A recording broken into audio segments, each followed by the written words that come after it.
Let's mic बयानबाजी। Let's mic बयानबाजी। आइए सुनते हैं आज के कुछ अहम बयान। जन उन्नयन पार्टी के प्रमुख हुमायूं कबीर ने ममता बनर्जी पर सवाल खड़े किए हैं। उन्होंने कहा कि ममता बनर्जी लोकप्रियता हासिल करने के लिए मंदिरों और त्योहारों का राजनीतिक इस्तेमाल कर रही हैं। कबीर ने कहा कि वे चाहें तो महाकाल मंदिर बनाएं या दुर्गा पूजा कार्निवल का आयोजन करें, लेकिन ये सब सरकार और टैक्स पेयर्स के पैसे से नहीं होना चाहिए।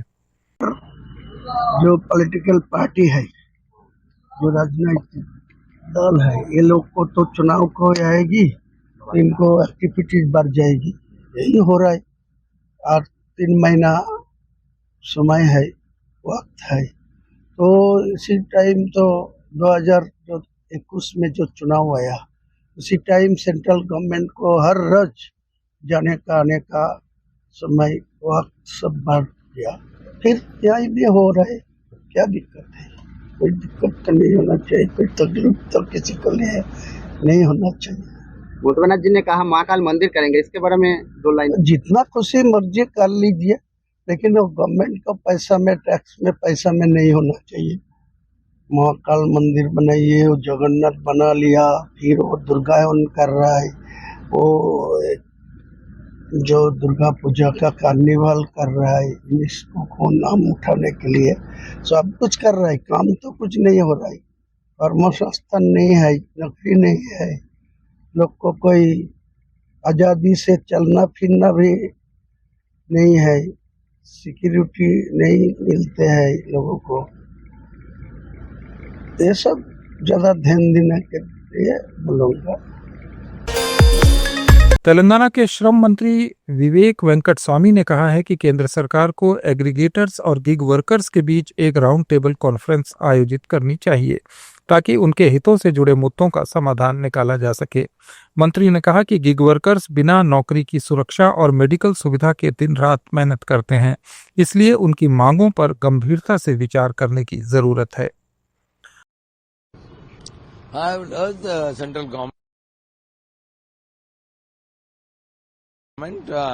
To have a round table conference between the aggregators and the gig workers and see that being a new business to see what best the interest of the gig workers is protected, because they do a lot of work. Gig workers have no job security, they don't have medical facilities, and because they are working so hard, they need to be, their demands need to be looked into. Assam Congress के अध्यक्ष गौरव गोगोई ने दिल्ली में north east से आए students के प्रदर्शन का समर्थन किया है। उन्होंने कहा कि कांग्रेस उनके साथ खड़ी है। प्रदर्शन एंजल चकमा और उनके परिवार को न्याय दिलाने की मांग को लेकर हो रहा है। गोगोई ने कहा कि भारत में किसी जाति या समुदाय के खिलाफ अपमानजनक भाषा के इस्तेमाल पर कानूनी कार्रवाई की जाती है। इसी तरह नॉर्थ ईस्ट के राज्यों के लोगों के साथ नस्लीय दुर्व्यवहार करने वालों को भी सख्त सजा मिलनी चाहिए। आज दिल्ली के कई छात्र संगठन जो विशेष रूप से उत्तर पूर्वांचल से आते हैं, एक शांतिपूर्वक आज एक प्रदर्शन वो करना चाहते हैं और आज उनके साथ हम खड़े हैं और इस मंच से हमने गुहार लगाई कि उत्तर पूर्वांचल एकत्रित है, उत्तर पूर्वांचल शक्तिशाली है, उत्तर पूर्वांचल सुंदर है, उत्तर पूर्वांचल सभ्य है। और हमारी मांग ये है कि एंजल चकमा जी को और उसके परिवार को न्याय मिले। और दूसरी हमारी मांग ये है कि जिस प्रकार से भारत में अगर किसी जाति के खिलाफ कोई अपमानजनक शब्द कहे तो सख्त से सख्त सजा national commission for scheduled caste के द्वारा कानूनी तरीके से उस अपराधी को मिलता है। उसी प्रकार से अगर उत्तर पूर्वांचल के युवक या युवती के प्रति कोई भी रेशियल गाली दिया जाए तो उसको भी उसी सख्त कानून से उस अपराधी को दंड मिलना चाहिए। जैसे कि अगर national commission for scheduled caste के खिलाफ जब शब्द कहे देते हैं तो भारत सरकार इस पे एक संशोधन लाए और ये ऐसे शब्द चिन्हित कर ले जो विशेष रूप से उत्तर पूर्वांचल समाज के विपरीत के खिलाफ लगाए जाते हैं और ऐसे शब्द कहने पर अपराधी को सख्त से सख्त सजा मिले। ये हमारी टीएमसी नेता कुणाल घोष ने केंद्रीय गृह मंत्री अमित शाह पर निशाना साधा है। उन्होंने कहा कि जिन सांसदों और विधायकों से शाह मिले हैं उनमें से आधे 2026 में पूर्व विधायक बन जाएंगे। घोष ने दावा किया कि बीजेपी बंगाल में 30 सीटों का आंकड़ा पार नहीं कर पाएगी। बंगाल में खिलने जा रहा है, पूर्ण बहुमत की सरकार आज जितने एमपी एमएलए से अमित शाह जी भाजपा का मीटिंग किया है उसमें आधा तो एक्स एमएलए बन जाएंगे 2026 में और जो एमपी वहां पर थे वो एक्स एमपी बन जाएंगे 2029 में। यहां पर आज भाजपा 30 क्रॉस करने का जगह पे नहीं है। अभी वो जो फ्रैक्शंस है वो अमित शाह पूरा सेंट्रल गवर्नमेंट का ताकत लगा के पूरा इलेक्शन कमीशन को मिसयूज करके वो कुछ एक महल बनाना चाहते हैं, लेकिन बंगाल का ग्राउंड रियलिटी से उसका कोई ताल्लुक नहीं है। बंगाल जानते हैं भाजपा बंगाल को डिप्राइव करते हैं, इंसल्ट करते हैं, विंडिक्टिव है और भाजपा वालों को बंगाल फिर रिजेक्ट करने वाला है। अमित शाह का केंद्रीय मंत्री गिरिराज सिंह ने विपक्ष पर निशाना साधा है। उन्होंने कहा कि विपक्ष को राम के नाम से नफरत है, जबकि सरकार गरीबों और मजदूरों के हित में काम कर रही है। उन्होंने कहा कि वीबीजी रामजी योजना देश का सबसे बड़ा रोजगार प्लेटफॉर्म बन चुकी है। देखिए,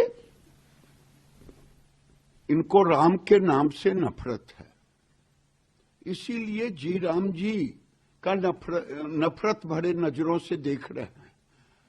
जी राम जी ठीक ही कहा, ये अब रामचंद्र का नाम ले रोजगार दे। ये रोजगार देने का सबसे बड़ा प्लेटफॉर्म है।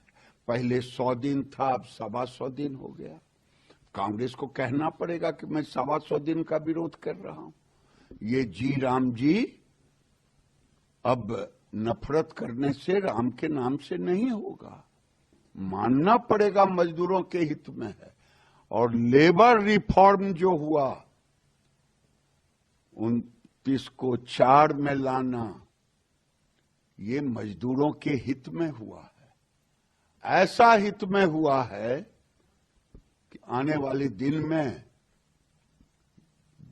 2025 दुनिया में भारत मजदूरों के रिफॉर्म्स के नाम से जाना जाएगा। और मैं अपने विभाग में देखूं तो आज लेबर के लिए जो रिफॉर्म हुआ है, आज हम केवल गारमेंट सेक्टर में, मैं आपको बता रहा हूं, 2010 में ये कांग्रेसी की सरकार थी, 10 साल यूपीए का, यहां स्टिचिंग मशीन नहीं बनता जो इंडस्ट्रियल, केवल 33 लाख आया यूपीए गवर्नमेंट में इंपोर्ट हुआ। मोदी जी के कार्यकाल में 11 साल में 2 करोड़ 6 लाख। कांग्रेस नेता अधीर रंजन चौधरी ने चुनाव आयोग पर सवाल खड़े किए। उन्होंने कहा कि राहुल गांधी के नेतृत्व में कांग्रेस और उसके सहयोगी दलों ने चुनाव आयोग पर पहले भी सवाल उठाए थे, जिसका आयोग ने कोई जवाब नहीं दिया। चुनाव आयोग को सवाल आपको जरा याद दिला दे, राहुल गांधी और राहुल गांधी की अगुवाई में कांग्रेस और उनके साथ साथ जो जुड़े हुए पार्टियों ने बहुत पहले किया था। और हम लोग पहले ये बात बताई थी कि चुनाव आयोग ने जवाब नहीं देते हैं। आज जो बात उठा रहे हैं, जो सवाल उठा रहे हैं बंगाल से आकर, तो मुद्दा बिहार में भी उठाए थे हम लोग कि कितने बांग्लादेशियों को, कितने रोहिंग्या को आप निकाल चुके हैं, किसने घुसपैठियों को आप निकाल चुके हैं, इसका ब्यौरा दिया करो। ये पुरानी बातें हो गए। अच्छा, दूसरी बात, बंगाल में एसआईआर होने की प्रक्रिया होने की पहले ममता बनर्जी खुद ये धमकाई थी कि मैं बंगाल में एसआईआर नहीं होने देंगी मैं बंगाल में एसआईआर।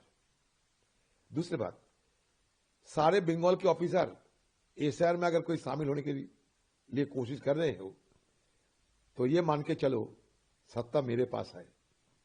किसने कही थी? ममता बनर्जी।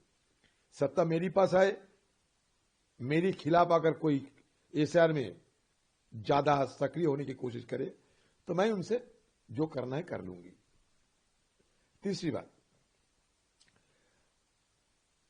सत्तारूढ़ पार्टी के नेतागण और उसमें ये उनके भतीजा भी थे, ये कहने लगे कि बंगाल में एसआईआर, हिम्मत है, खून का नदियां बहा दूंगा। इन्हीं लोगों की मतलब पहले डराओ लोगों को, डराने का बाद दिखाओ कि तुम्हें हम बचाव कर रहे हैं। डराओ और खुद को बचाओ करने की नाटक करो। आप देखो कब डेलीगेशन लेके आए हैं, जब ये एनुमरेशन और केंद्रीय मंत्री रामदास अठावले ने महाराष्ट्र के मुख्यमंत्री देवेंद्र फडणवीस से राज्य में चुनावों में हिस्सेदारी की बात की है। उन्होंने कहा कि उनकी पार्टी के प्रतिनिधिमंडल ने देवेंद्र फडणवीस से मुलाकात की और सीट बंटवारे को लेकर अपनी डिमांड्स रखी। अठावले ने कहा कि उन्होंने 17 सीटों की सूची सौंपी है और उनमें से 5-6 सीटें आरपीआई को देने की मांग की गई है। तो मतलब रिपब्लिकन पार्टी ऑफ इंडिया का एक डिपुटेशन आज माननीय मुख्यमंत्री देवेंद्र फडणवीस को मिला। और जो रिपब्लिकन पार्टी ऑफ इंडिया की नाराजगी थी, उस नाराजगी को निकालने का प्रयत्न उन्होंने जरूर किया है। हमने मतलब उनके पास 17 सीटों की लिस्ट उनको दी है और उसमें से 5-6 सीट हमको क्लियर मिलनी चाहिए, उनको बताया है।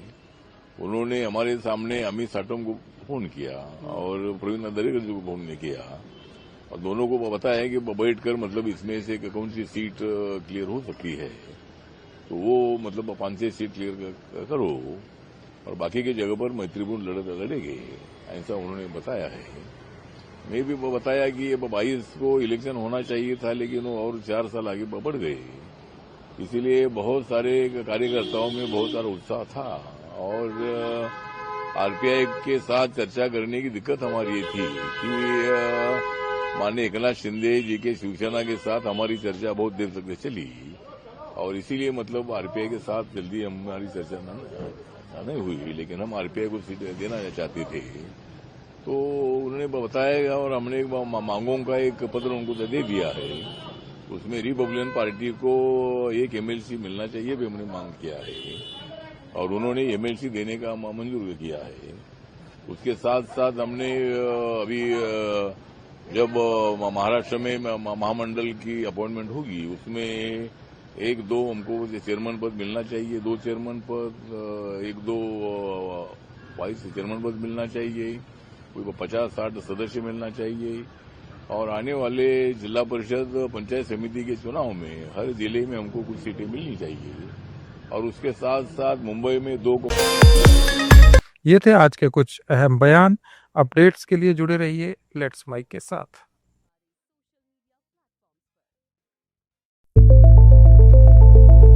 It's time for news. It's time for more than radio. Presenting the first radio news app, Let's Mic. Let's Mic, a news-based app on your phone where you get to watch and listen news, talk shows, interviews, radio show podcasts. On Let's Mic, you get all relevant information of TV, print, radio, podcast, and digital. Let's Mic talks about every segment of life.